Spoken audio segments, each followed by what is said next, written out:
Anwar MLA പത്രസമ്മേളനം നടത്തിയിട്ട് പറയുന്നത്, ഞാൻ ഈ ഗവൺമെന്റിനെ സംരക്ഷിക്കുവാനും കമ്മ്യൂണിസ്റ്റ് പാർട്ടിയെ സംരക്ഷിക്കുവാനും വേണ്ടിയാണ് എൻ്റെ പോരാട്ടം എന്നുള്ളതാണ്. കേരളത്തിന്റെ പൊതുസമൂഹത്തിന് മനസ്സിലാവാത്തൊരു കാര്യം, PV അൻവർ ഉന്നയിച്ച ആരോപണങ്ങൾ എന്തൊക്കെയാണ്? ഒന്ന്, കേരളത്തിലെ പോലീസ് വകുപ്പിലെ ഉന്നത ഉദ്യോഗസ്ഥന്മാർ കൊലക്കേസിലും സ്വർണ്ണക്കടത്തിലുമൊക്കെ പങ്കാളികളാകുന്നു. തൃശ്ശൂരിന്റെ തെരഞ്ഞെടുപ്പിന് മുമ്പ് തൃശ്ശൂർ പൂരം കലക്കുവാൻ വേണ്ടി BJPക്ക് അവസരമുണ്ടാക്കുവാൻ വേണ്ടി പോലീസ് സേനയിലെ ഉന്നത ഉദ്യോഗസ്ഥന്മാർ അതിനു വേണ്ടിയിട്ടുള്ള കരുക്കൾ നീക്കിയിട്ടുണ്ട്.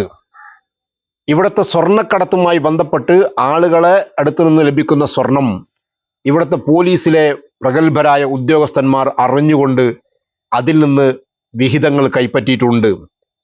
ഇതെല്ലാ ആരോപണങ്ങളും പറഞ്ഞുകൊണ്ട് അൻവർ പറയുന്നത്, ഇത് ഈ ഗവൺമെന്റിനെ നിലനിർത്തുവാനും ഇത് ഈ പാർട്ടിയെ നിലനിർത്തുവാനും വേണ്ടി എൻ്റെ വിപ്ലവത്തിന്റെ തുടക്കമാണ് എന്നാണ്.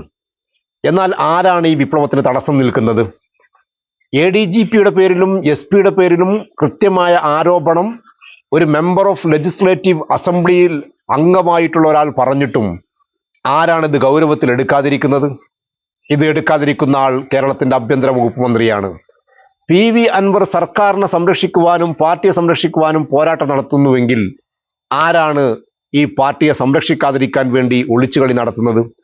എന്തുകൊണ്ടാണ് എല്ലാ അഴിമതികളുടെയും പിറകിൽ കേരളത്തിന്റെ മുഖ്യമന്ത്രിയുടെ ഓഫീസ് ബന്ധപ്പെട്ടിരിക്കുന്നത്? ഇവിടെ സ്വർണ്ണക്കടത്ത് വന്നപ്പോഴും AI ക്യാമറയുടെ അഴിമതി വന്നപ്പോഴും സ്പ്രിംഗ്ലർ കരാർ വന്നപ്പോഴും ഇവിടുത്തെ കോവിഡിന്റെ അഴിമതികൾ വന്നപ്പോഴും ഒക്കെ എന്തുകൊണ്ടാണ് മുഖ്യമന്ത്രിയുടെ ഓഫീസ് അതിൽ പങ്കാളിയായി നിന്നത്?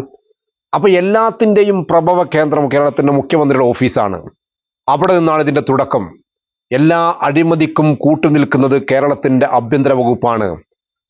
ആ ആഭ്യന്തര വകുപ്പിന്റെ ഓഫീസിലെ ഉദ്യോഗസ്ഥന്മാരാണ് ജയിലിൽ പോയത്.